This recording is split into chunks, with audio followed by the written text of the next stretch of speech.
Hello YouTube, it's me KT, welcome to the video. I am building my dream life and taking you guys along with the journey so you can learn how to build your dream lives too. Today is a little bit different. So I just finished work. It's Tuesday before Christmas. Tomorrow's Christmas Eve. I just finished work and my manager, if you've been following this saga, you know my company did some layoffs. My manager's last day was on Friday. So working this week without her didn't really feel that different because, you know, we're about to go off on Christmas break. So it just felt like, you know, nobody's really saying anything anyways. So of course my manager's not saying anything. But I know it's not going to feel that way in the new year. And I'm kind of dreading it. I'm dreading it. But I also have been having some stomach problems. I think because of stress, because the problem that I'm having is caused by diet and I don't eat any of the foods that would cause it. So it's probably stress. And I just don't want to stress myself into ill health. Just dreading, like, having to go back to work, not having my manager there, having to do it all by myself, having to, like deal with all of this. I don't want to hurt myself thinking about that. So today, we are going to do some cozy hobbies. We're going to have a good time. I'm going to enjoy my evening. So first I need to pack. I have a flight home to see my family for Christmas tomorrow, and I have not packed a bag. So first we're going to pack my bag, and I want to talk to you guys about something I realized yesterday and something big that I did. Ooh, pack my bag. I also want to do some crocheting today, and then I finished the book that I was reading last night, and I do have a very long travel day tomorrow, like unnecessarily long, because the only direct flight was at like 6 a.m. and I just didn't want to do it. So I'm doing a very long day. So I need, the point is, I need to figure out what I'm doing on the planes. I'm going to go through my books and clear up some space for new books because my bookshelf is full. Because I'm a reading girly, you know what I'm saying? Okay, so let's just head into packing because I do need to get this suitcase together because the flight is literally tomorrow. You guys are propped up on the most ridiculous tripod, but it works. So I live in LA. My family's in Georgia. So we're going cross country. I'm going to be there for 11 days. And I usually leave extra sweaters over there because obviously it's way colder there than it is here at this time of year. But my mom moved, and in the move, my sweaters have gotten lost. So I need to find 11 sweaters that don't exist in this closet. I guess I'm just gonna have to rewear clothes because I only have what I have. And also, I don't think I can check bags. I think this is just let me check that.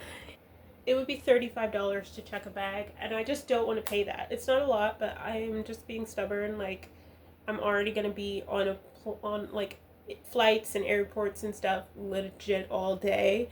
I don't want to give you $35 more. So we're gonna make it fit into my carry-on, even though I need to pack 80 sweaters now. We're just gonna make it happen. So let's get to making it happen. So there's basically no way this is fitting in my carry-on. This is 6 sweaters. It's all the sweaters I own. So we're not gonna make it to 11, and that's just the sweaters. I have no pants, no sleep clothes.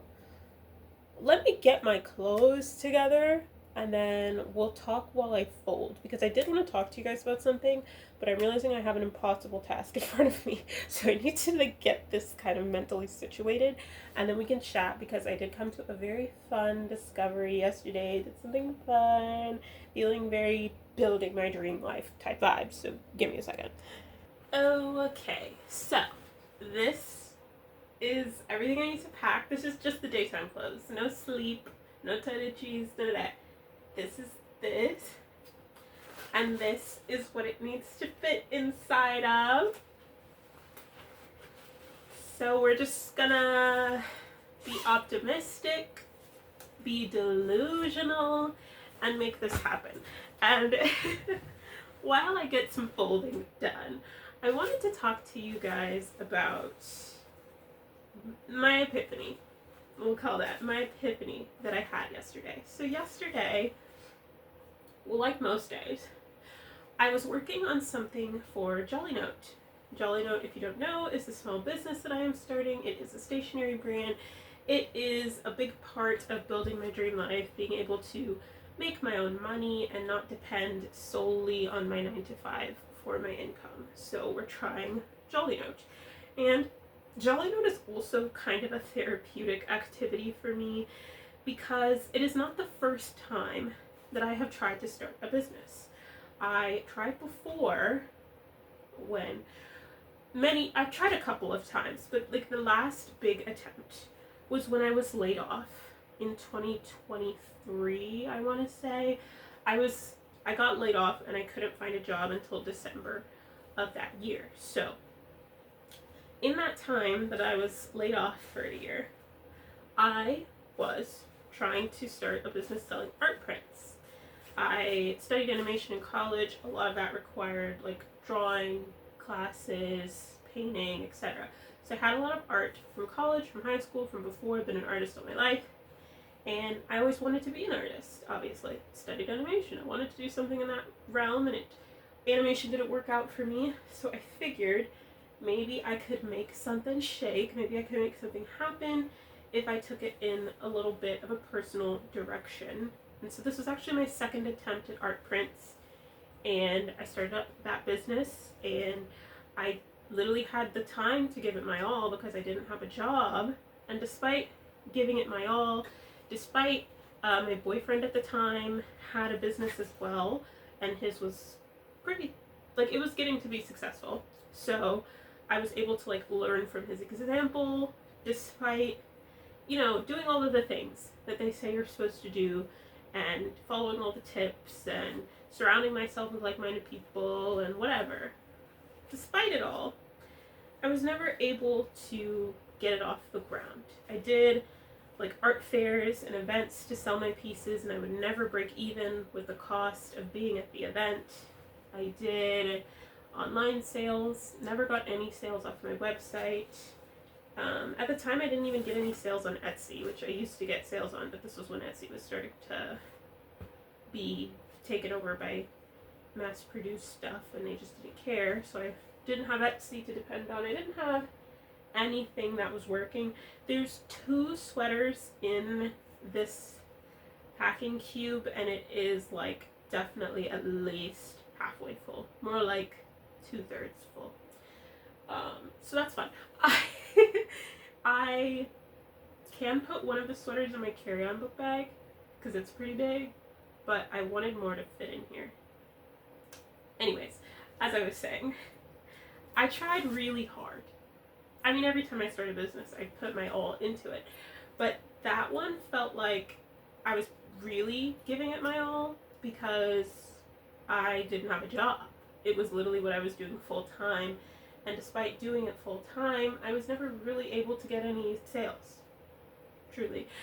So, you know, I got a job, and I decided to stop working on that business because it wasn't getting me anywhere. I was out of money from that account, and I had a job to focus on. So that's what I switched my attention towards.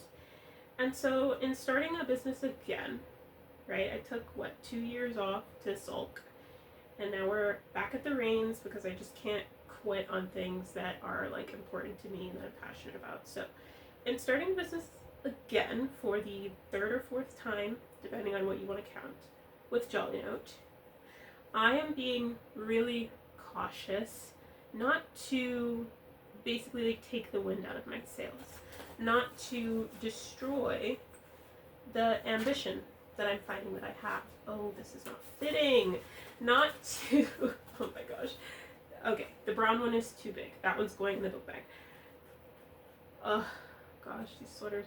I'm being really cautious, as much so as I can, to make sure that I am kind of like putting some safety nets in place for myself, because essentially after failing at business multiple times, and after failing at business when it was all I was doing and I like went all in and it still never could go anywhere, after that I kind of started to feel like maybe I just can't do this. Maybe it's just not something that's meant for me. This is never ever going to fit. Maybe it's just not something that's meant for me. That's how I started feeling. And so I didn't want to let these negative thoughts, let this negative self-talk, let this like dark side of things affect me and keep me from, you know, giving Jolly Note a fair shot, trying to go at it differently, trying to focus more on learning marketing, on learning positioning, on learning sales, on learning the things that obviously failed in my last business, and, you know, just trying again. Just trying again. And in being careful with myself, I'm doing things like not setting goals that will basically destroy my motivation. You know, I'm not going to set a goal of like, I want to sell 10 pieces this month, because if I don't sell 10 pieces that month, then I just feel like, okay, I'm a failure. I don't know what I did wrong. I, did all the things I was supposed to do. I advertised on socials. I tried to start an email list. I did this, I did that. I didn't sell my 10 pieces this month. So what next? Instead, my goals are more based on things within my control. Like, my goal might be to post on social media about my new pieces, twice a day for a week or whatever. Example goal. So I'm taking things in a bit of a different direction in that way, and then I'm trying to like own what I'm doing and let the results come based off what I'm doing rather than trying to expect the results. And I'm doing a lot of learning, like I said, focusing on learning marketing, learning positioning. I have a book I've been reading on that, and I've got other books on my to-do list, learning from YouTubers, small business owners, whatever. Trying to learn so that Jolly Note will go differently than Uncommon Canvas Co. That was my previous brand. And that I'll be able to make something happen. But I realized yesterday, my epiphany, is that I'm getting myself in a little bit of a trap where I'm spending a lot of time planning and a lot of time learning and a lot of time doing things that are auxiliary to starting the business. Like, I'm posting on social media for Jolly Note every day on Instagram, Facebook, YouTube, and TikTok every day. And it's going okay. Like, I'm getting happy about, oh, I gained a follower here. Oh, this video did really well. It got, 1,000 views on this platform. Oh, I'm like studying the analytics to see like what's working, what's not working, blah, blah, blah. And that is all useful for like growing awareness of the brand, building an audience. Like, it's useful. It's auxiliary, but it isn't actually starting the business. It isn't actually selling some stationery. It is everything around it, everything that feels safer, everything that feels easier. But I haven't actually like done the thing. And I realized yesterday that obviously it's because I'm afraid to do the thing. It's because it feels like if I do the thing, if I start the business and it fails, then I'm not going to be able to pick myself back up from that. I'm going to feel like a failure. I'm going to feel like a loser. And I'm just going to be back where I started with Uncommon Canvas Co. I'm going to give up. I'm not going to be able to like learn what I need to learn to actually make a business succeed. Because I feel like this is a skill that you only need to learn once.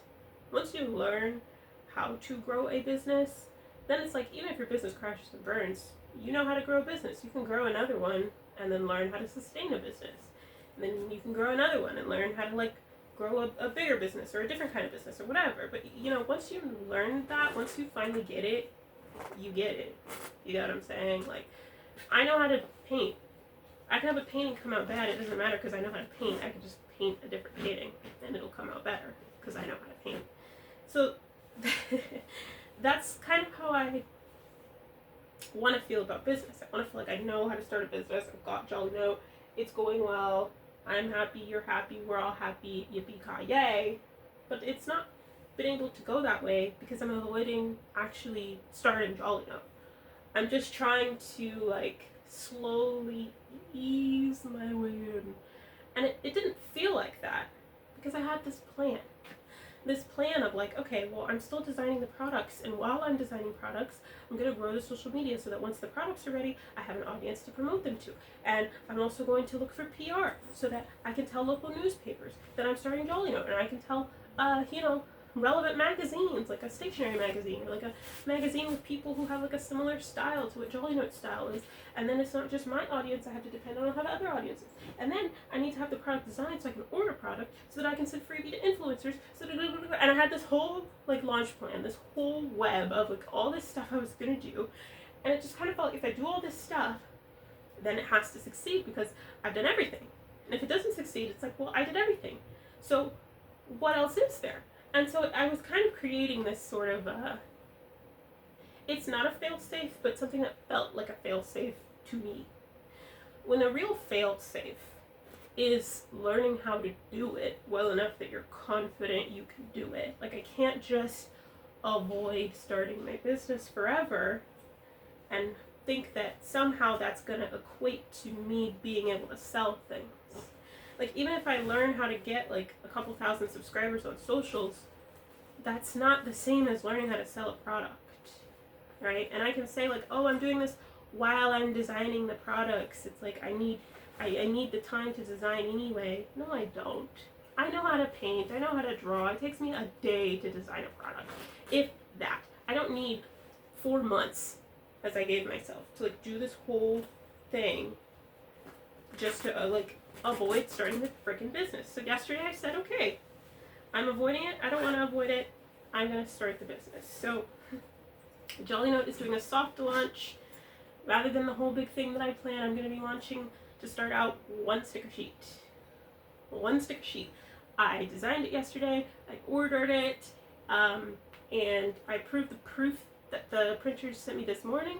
So the proof is approved. It should be going to print. They had free shipping deal, so it'll get to me while I'm off with my family, and when I get back, I'm giving myself until the start of February to like plan and ideate and figure out and whatever I want to do and take product photos and, you know, pussyfoot and push it off. But by February 1st, the latest, I would love to start sooner, but by then the latest, I will have a product on the website. The business will be going. And this is kind of like an exposure therapy for me, I guess. I am forcing myself to say, no, enough is enough. I'm not going to sit here forever and do everything except what I'm trying to do and what I want to do and what is going to take me towards my dream life. Like, I've wanted to have a brand of my own since the beginning. Like, forever. Since childhood. So it's time to start it. And I'm not expecting to sell anything on my first day. That's not going to happen. So by way of doing something where I have no good expectations for it, I'm kind of forcing myself to accept failure and accept launching to nobody, and accept having to be scrappy and having to figure out how to sell and having to actually do the process rather than hide from it because I'm scared of failing again. This clip is so long. Why did y'all let me yap for that long? Girl. Okay, this is what we got into the packing cube. This is 4 sweaters and some tops. And this is all I have left to put into the rest of the suitcase. I think I can actually make this fit. Barely. Again, no sleep clothes are included in this, but who needs to sleep in clothes? I think that this will work. So I'm going to continue the rest of my packing, and we will connect later for another little hobby time. I've been talking to you guys for 20 minutes. Why did you let me yap that long? Why? So I'll see you guys in a little bit when we either crochet or what's the other? Oh, my books. Yeah, I'll decide what I want to do and then we'll get into it. We are gathered here today at my bookshelf. I'm pretty sure I have more books under my bed, but this is what's on the shelf. It is just my red, black, and blue books. You can see that they're like kind of organized by color. I had all the red ones up here and all the blue ones down here, but then like these are the books that I was like actively reading, or my notebooks, and so then there was like a mix of colors, so then everything kind of mixed up. But it's red, black, and blue, and I'm out of space. This is the book I just finished reading. I'm out of space, but I want to be able to continue to buy books and continue to read, so we're gonna get rid of some of this stuff here, and I'm gonna give you guys some quick, like maybe even 1-sentence book reviews of the books that we are going to donate, I guess. I need to figure out where to donate to, because I usually get my books for free from like little book libraries or like cafes. They're like, take a book. So everybody's got a surplus of books. So I don't know where to take them, but I'll take them somewhere. This is like a Tale of Two Cities baby cousin. It pissed me off even more, and it's gonna be going, unfortunately. I like keeping my Nicholas Sparks books because I like knowing that I read them, but Dear John was the most irritating book of the year, to be honest. The author will mention concepts, and that is it. You will never discuss them. There'll never be a conclusion to that. It's just going to get brought up, and goodbye. This is a turn your brain off book. The writing quality is not where I think it should be, but it's an entertaining story, so you're here for a good time, not a long time. Gagged. Sexual assault as flirting, not gagged. I needed the main character to crash out, and she never did. Good time, not a long time. Very fun. Very fun. Should have been better, but it's black people, so I feel like I have to like it. I enjoy it. The end is kind of ridiculous, like almost to the point of being campy, but first and only book club book because everybody in the work book club got laid off, but it was very fun. Did enjoy. Way too goddamn thick for a romance book, but fun. Google is free. I don't even remember this, so either it was terrible or it was a DNF. Either way, I can't recommend it. You have the room to really like this if you go into it thinking it is not a romance. It's not a romance, and then it's fun. But I went to it thinking it was a romance. So I was like, Schwab, sweetie, what are we doing? What are we doing? I don't like war books. I didn't want this. It was forced upon me. I wanted to donate to a man. He wouldn't let me donate. He insisted on giving me the book. Probably good. I don't know. Not gonna read it. I wanted to like this so badly. I really did. But it just feels like it's kind of saying people who politically disagree with you, it's fine. And that's not what this was supposed to be about. This is better because I feel like it's actually backed up by science and data, and the doctors who wrote it actually have their degrees. I haven't finished it though, so I can't fully comment on it, but I enjoy the beginning. An icon, obviously. Lots of Nicholas Sparks isms, which I find annoying, but I did enjoy the story.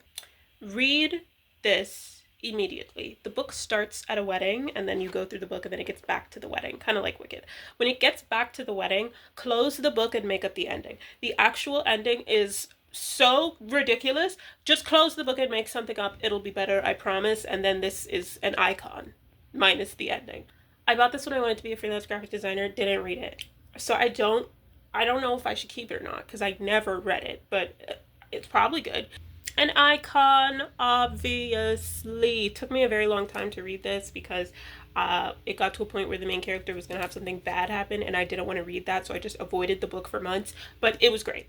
Dipping your toes into Buddhism, but like not feeling wet in the end. Unfortunately, my keep pile is taller than my donate pile, but this is the best I can do. I actually did more damage than I thought I did. We now have this whole area open, and then if I push these books to the side, this is about half empty. So now I have space for a new book, and I'm gonna need one because I have a long airport day tomorrow, so I've got to go pick up a book at some point today. And when I'm done reading it, it can live on the shelf. So what I really need to make this area look like something is something on the wall. But I don't have that, so we're just gonna sit in this little white liminal space, and we're gonna like it, okay? So what I really need to do right now is the dishes, but I don't feel like it, so we're gonna crochet instead, and then I'll go do the dishes. All right, rewards first, because I said so. I'm working on a pair of shorts. This is my second pair of shorts. The first pair was white, blue, and pink. This pair I'm almost done with. I'm just doing the second leg. Right now they're booty shorts. I want them to be regular shorts. And what I'm doing differently on this pair that I didn't do in the first pair of shorts is the first pair of shorts, they like gape at the back and they don't really fit right because there was no space for my butt. So I'm making like an extra little, you're not gonna be able to tell what I'm talking about. I'm making extra length on the back. Like this has extra height that the front doesn't have to like add a little extra butt space. So on the completed leg, what this looks like is like the extra length, and I just kind of faded it back into all being on the same level. And I'm hoping that that creates a little extra fabric in the back to allow my butt to fit, and then it'll fit properly. But I just wanted to crochet, work on it a little bit, and talk to you guys about this hobby. So I actually don't have any social media for personal purposes. I do use socials for Jolly Note. I'm posting on there every day, but I don't like sit on them. You know, like I have a TikTok for Jolly Note. This is my first time using TikTok. Like I didn't know how to even post. Or like I have an Instagram, I just post the post and I leave. I'm not active on these on these apps. But because of the Jolly Note Instagram, Instagram was like, hey, do you want to sign into your personal Instagram as well? I see that you used to have this account. And I was like, well, I mean, I guess. And the reason I chose to sign in was because I used to do these monthly uploads on my Instagram where I would just upload my pictures for the month, recount what I did that month, and it was just a cute little, like, digital scrapbook. And I kind of wanted to do that again because there was one time when I broke my phone and then I lost all my photos and I was sad about those photos. I wanted them back, but I can't get them back. The phone is just absolutely unusable. So I just thought, like, if I break this phone, I lose everything from when I was in Thailand and Vietnam. I lose just everything. I lose everything I've done over the past year. And it's also, like, I'm filming this in December. It's going to upload in January, but I'm filming this in December, so it's the end of the year. And I'm kind of like, I want to reflect on what I did. I want to be able to look back and, you know, just see where the year has taken me. And so I probably spent, like, maybe 90 seconds on Instagram pulling together all of the photos of, like, things I did in January and February and just writing a little caption for myself to help me remember, if I come back in future, what I did in the past, and to just have those photos exist in more than one place. And as I was looking through my old photos, I saw photos of the second crochet project I ever did. My first was a scarf. My second was a blanket that I never actually finished. But I started this blanket and did all these strips, and it's like, it was actually a very helpful project because I learned a bunch of different stitches, and I just learned, like, about how to crochet basically. And it surprised me because I've been crocheting for that long. Like, this is from, I think, February was my second crochet project, so who knows when I actually started. But I'm like, I've been crocheting for at least a year. And I've always been a creative girl, therefore I've always been a hobby girl. Hobbies will always come and go. They live on rotation with me. So it's not surprising that I, like, started crochet. I have a sewing machine by my desk that haunts me from when I spent weeks watching sewing videos and looking at patterns and learning about fabric, and I thought it was so cool. And I bought a used sewing machine and I thought, I'm gonna start making my own garments and I'm gonna this, that, the third, the fourth, the fifth. Didn't do a single thing. And that sewing machine just sits there and it just haunts me because I actually have discovered I don't like sewing. But I like crochet. It's a relaxing task. It's something that I can do with my hands that, like, keeps me off my phone because I have to, like, be using my hands for something. I can sit in silence and crochet. It can be a screenless task, or I'm not yet at a point where I can crochet without looking. There's some people who, like, crochet like the wind and they can do it without looking. They just be like, working on my project. I'm not there yet, but I can, like, look up between stitches. So if I'm watching a show that's in English, I watch a lot of anime, so I couldn't do that. But if I'm watching a show that's in English, I can, like, kind of watch while I crochet, and it helps me just not be so out of focus sometimes, you know? It's like I'm busy. I'm doing something. I like learning the different patterns, the different stitches, the different ways to make things. I packed up a ball of yarn in my airport to go because I'm gonna finish these shorts, and then I'm gonna start my next project. I'm making a cardigan, my first cardigan. So I'm gonna be making squares while I'm on the plane, just crocheting a bunch of squares that I'm eventually gonna put together into a cardigan. And it's just been such a fun hobby to me, and I didn't realize that I ended up doing it for a whole year. I didn't notice. Am I doing the right thing? I am. I must be. Am I? I feel like I'm not now. No, I am. Right? Yes. Girl. I'm done with the back stitches, like the little extra fabric for my butt. So I'm like, am I joining this correctly? But I think I am. If I'm not, we can frog. But yeah, it just surprised me how long I've been crocheting, how much progress I've made. I've crocheted so many different things, and I'm at a point where I kind of want to crochet a plushie, but I also don't because I'm not a plushie girl. If I make a plushie, I'm not going to keep it. It's just going to be a waste of space. So I'm kind of like, what do I do with Like if I keep crocheting, where do I put all the stuff I make? What do I do with my goods? So I might just crochet and just throw it up on Etsy for a couple bucks. Like not what it should cost, because this is like a handmade task that takes hours. It should be hundreds of dollars to get a crochet piece if you're paying for it appropriately. But I wouldn't do it for profit. I would just do it so that it doesn't exist in my space. I don't know. I don't know, but I just wanted to, I guess, recount how crochet has become a fun hobby for me. And I didn't really expect that, didn't really see that coming, but it kind of took me by storm, took me by surprise. And I'm really enjoying it. So I'm going to work on these shorts. I think this is the next stitch. I'm going to keep working on my shorts, and I will connect with you guys when they're done, I think. Because I can finish this today. I think I can.